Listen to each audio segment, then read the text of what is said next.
Happy Sunday. Happy Palm Sunday.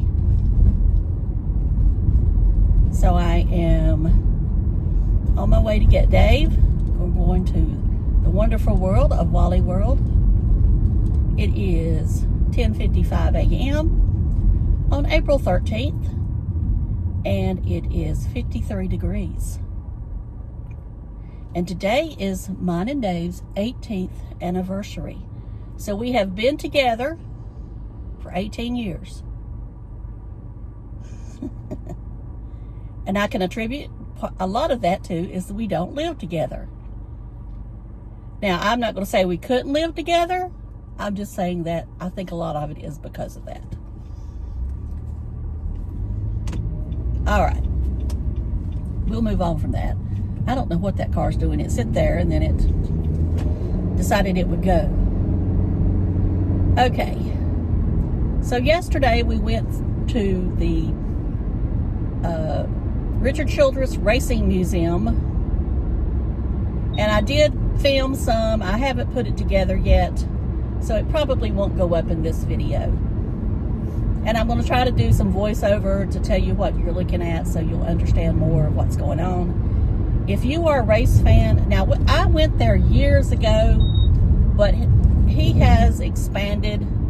He's built an entire new shop and everything, so the old shop is now the museum.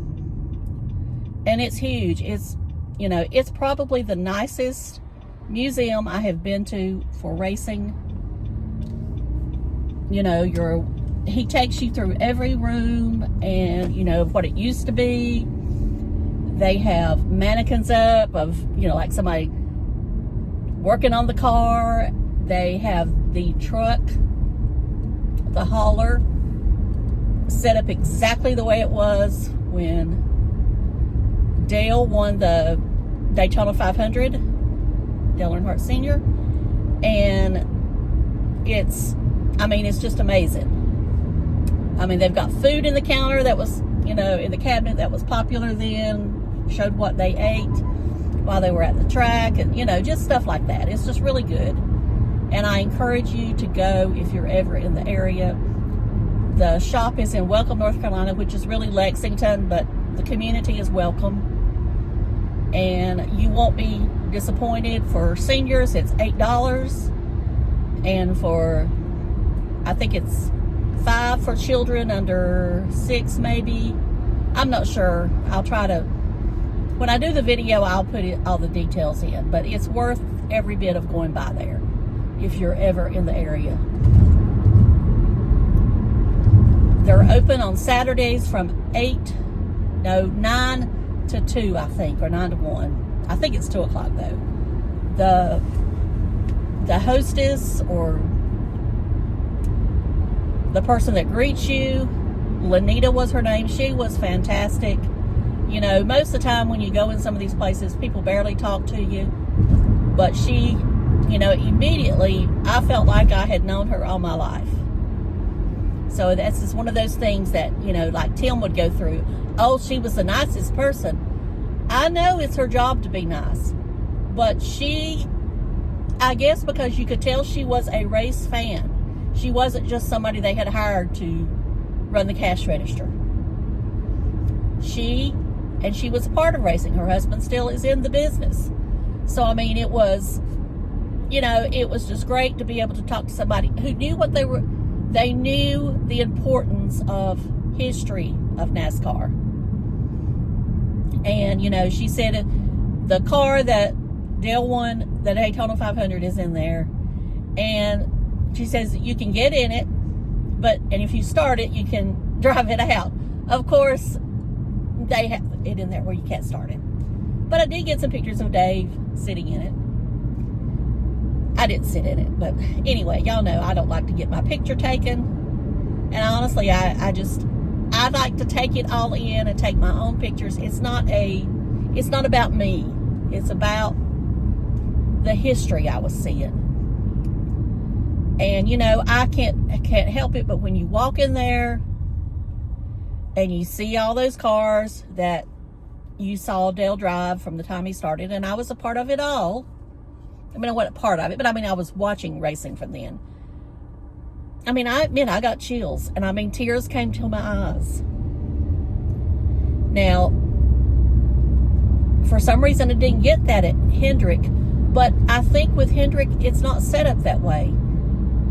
The only time I did get chills was when you go to the fountain that has the remembrance of the people that were killed in the plane crash that day in September on the way to Martinsville.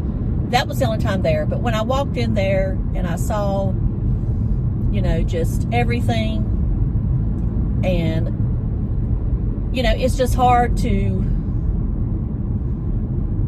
you know, you just remember. I mean, honestly and truly, that Sunday that Dale Earnhardt was killed, it's a day I'll never forget. And I know some people think that that's probably crazy, but I won't forget it. Other days I forget, but that's a day I won't ever forget. And it's not that I was his biggest fan. I wasn't. There was times that I probably was like, I hated him because I was tired of him winning.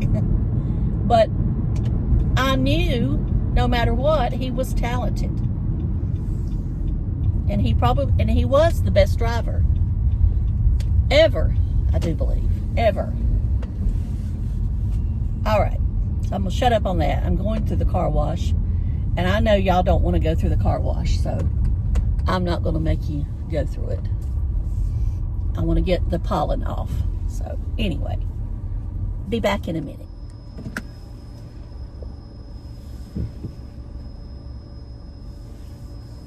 Okay, I did vacuum today, and I'm actually going to treat my leather today. Yeah, you know, people can say what they want to about the moringa seed or moringa peel, whatever. But y'all, I think it works as far as energy. And no, I'm not a doctor. I'm only sharing my experience. I'm not giving medical advice. I'm just sharing my experience. So it's either in my head or it's working.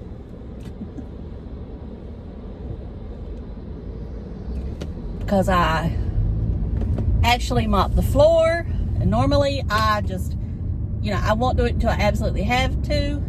You know, I've been trying to do it every week, but then I got off track, didn't do it, and I did it.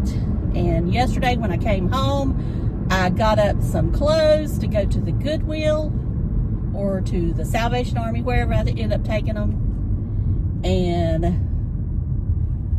I'm going to get back into it. Now, next weekend I'll be busy, so I won't be able to do much. But I'm only working a half a day tomorrow, so maybe I can do some more tomorrow. We'll see. We'll see. I'm taking it one day at a time, but right now I feel much better. So it's either working or it's in my head, one way or the other. So we're going to talk about Timmy and him going to the Fleming Steakhouse. Fleming's is the name of it, and it is kind of a chain. I forgot to do my mirror. They popped my mirror out, and I forgot to fix it. Oh well, I'll fix it when I get to Dave's. I might can do it now. I might can do it now. Yep, I did it. I did it. Okay.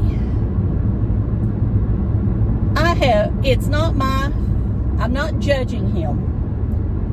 All I'm saying is that he whined for almost a week about how much the dentist cost. And I know he did not pay for his dinner. I know Miss T paid for it. Or else they took the money where he sold the,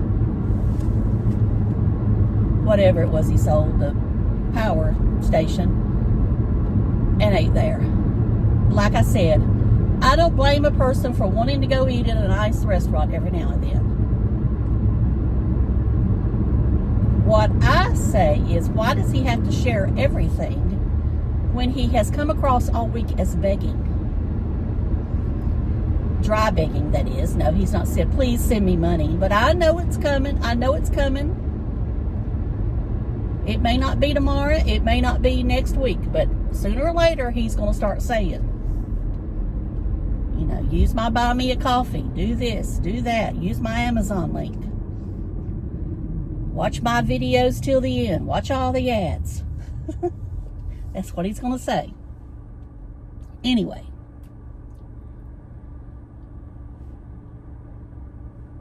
The fact is, okay, he could have used that as a video to do a review of that steakhouse. But what does he do? He sits down, shows the menu, and starts pointing out prices. Now, most food reviewers will screenshot the menu and then tell you, you can go back and take a screenshot yourself and look at the prices. Or they'll tell you where to go find the menu. They're not going to dwell on the prices. You're there to share the review. The fact that he constantly brings up how much something cost, and he wanted to make sure that you knew that those steaks were outrageously priced. And they are outrageously priced. I mean, I know that. And you know that. But you're also paying for the ambiance. I get that. So the fact is, all he cares about is money. All he cares about is money. Okay, I gotta go. Love y'all. Bye.